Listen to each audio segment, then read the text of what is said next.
পৃথিবীর বুকে রাসূলের তরিকার মানুষ চুমু খাচ্ছে, কোরআনকে মানুষ আদর করে জড়িয়ে নিয়েছে, বিশ্ব রাসূলের কৃষ্টি কালচারকে গোটা পৃথিবীর মানুষ আজ পদচুম্বন করছে। আজ মানুষ দেখতে পেয়েছে বিশ্ব মহলেরা যে ধরনের ব্যবহার করেছে। জেফ্রি এপস্টাইন নাম শুনেছেন? জেফ্রি এপস্টাইন এই যে একজন কুলাঙ্গার, একজন শয়তানের চেলা, একটা আয়ারল্যান্ডে নিজে একটা ভবন করে পৃথিবী থেকে বলে, আগে শুনতাম ছেলে ধরার মা, জি স্যার শোনেন নাই? গল্প আকারে শুনেছেন ছেলে ধরার মা আসবে ছেলে চুরি করে। সেই ছেলে মেয়ে কোথায় যায়? এখন খোঁজ পাওয়া গেল কোথায় নিয়ে যেত? ওই আমেরিকার একটা দ্বীপে, সেখানে একটা বিশাল বড় বিল্ডিং করেছে, সেখানে বিশ্বের বড় বড় মূলদেরকে, নেতা মন্ত্রীদেরকে নিয়ে যাওয়া হতো এবং আমার আপনার ঘরের বাচ্চি মেয়েদেরকে দিয়ে তাদেরকে ভোগ করানো হতো। 3 বছর থেকে নিয়ে 13 থেকে 18 বছরের মেয়েগুলাকে নিয়ে, আমার আপনার ঘরের মেয়েগুলোকে নিয়ে অত্যাচারিত করা হতো, তাদেরকে রেপ করে, তাদের প্রতি জুলুম করে, তারপরে তাদেরকে জবাই করে দেওয়া হতো। জবাই করে দেওয়ার পরে সেই রক্তগুলাকে বোতলে ভরে লক্ষ টাকা লিটারে বিক্রি করা হতো এবং সেগুলো তারা পান করতো। বলে নাউজুবিল্লাহ। এমনকি ছোট্ট বাচ্চা মেয়েগুলোকে তারা বাল দেবতার সামনে, কি নাম বললাম? বাহালাও, কোরআন মাজিদের মধ্যে আছে ওই বাল দেবতার নাম। ওই বাল দেবতার সামনে একটা আগুন প্রজ্বলিত হয়, আগুন জ্বালায়, সেখানে ছোট্ট বাচ্চাদেরকে বলি দেওয়া হতো, তাদেরকে জীবন্ত পুড়িয়ে দেওয়া হতো। সেটা আজ প্রকাশ পেয়ে গেছে। আজ বিশ্বের মানবিকতার কোথায়? যারা বাচ্চাদের সহযোগিতা করেন, চাইল্ডহুড আজ কোথায়? আজ বিশ্ব সংস্থা কোথায়? তাদের মুখে চুনকালি পড়ে গেছে।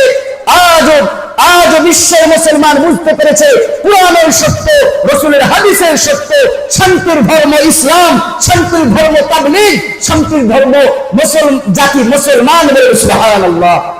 আমরা গর্বিত যে আমরা মুসলমান আব্বা মায়ের পেটে জন্ম নিতে পেরেছি। আমার ভাইরা, শুকরিয়া আদায় করে নিজের জীবনকে কুরবান করে দেওয়া দরকার ছিল যে আল্লাহ রাব্বুল আলামিন আপনাকে আমাকে ভালোবেসে বিশ্ব রাসূলের উম্মত বানিয়েছেন। আল্লাহ রাব্বুল আলামিন ভালোবেসে আমাদেরকে কুরআন দিয়েছেন। আল্লাহ রাব্বুল আলামিন ভালোবেসে রাসূলের হাদিস দিয়েছেন। আমরা আজ কুরআন থেকে অনেক দূরে, নবীর হাদিস থেকে অনেক দূরে। অনেকে বলে কোরআন পড়ে কি হবে? এতদিন বলতো কোরআন পড়ে কি হবে? আজ বিশ্বের মানুষেরা, বড় বড় বৈজ্ঞানিকরা বুঝতে পেরেছে আল কুরআন ইজ অল সায়েন্স। পুরো কোরআনটাই বিজ্ঞান ভিত্তিক বাণী। বলেন সুবহানাল্লাহ।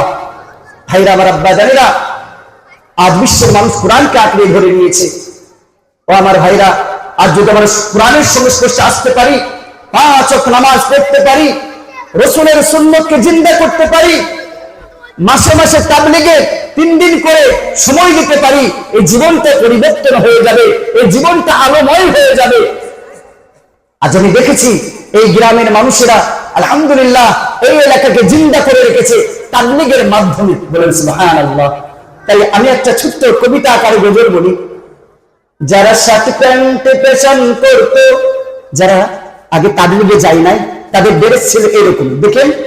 যারা শার্ট প্যান্টে ফ্যাশন করতো, পাঞ্জাবি কেন আজ? যারা শার্ট প্যান্টে ফ্যাশন করতো, পাঞ্জাবি কেন আজ?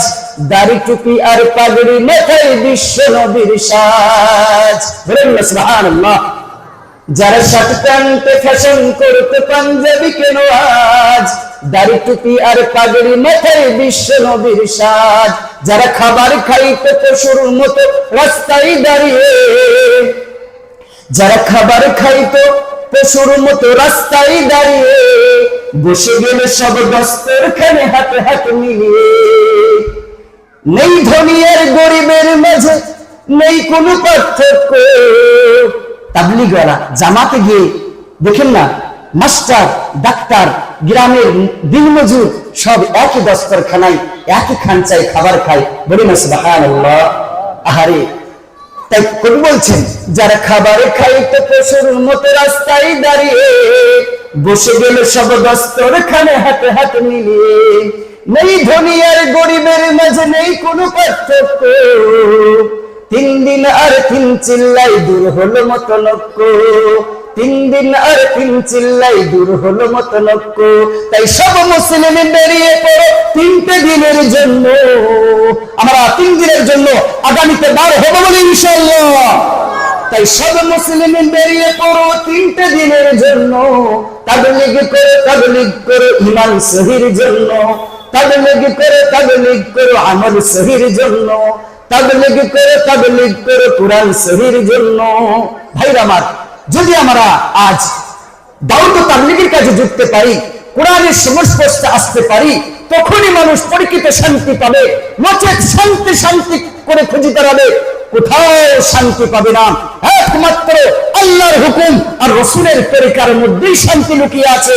যদি আমরা কোরআনকে ফলো করে চলতে পারি, আর নবীর কুড়ে ঘরের কৃষ্টি কালচার আপনার বাড়িতে ধরতে পারেন, হতে পারে আপনার বিল্ডিং টাইলস মার্বেল লাগানো, হতে পারে আপনার বিল্ডিং বারাখানা সুন্দর সুন্দর কাঁচ লাগানো, কিন্তু জেনে রাখেন, শুনে রাখেন, আপনার স্ত্রীকে ছেলেকে মেয়েকে যদি রাসূলের তরিকা শিক্ষা না দিই, মা বোনদেরকে মা আয়েশার জীবনী না শোনাই, মা ফাতেমার অভাবের জিন্দেগি না শোনাই, মা খাদিজার কুরবানির জিন্দেগি না শোনাই, আপনি টিকে থাকতে পারবেন না, শান্তি পাবেন না।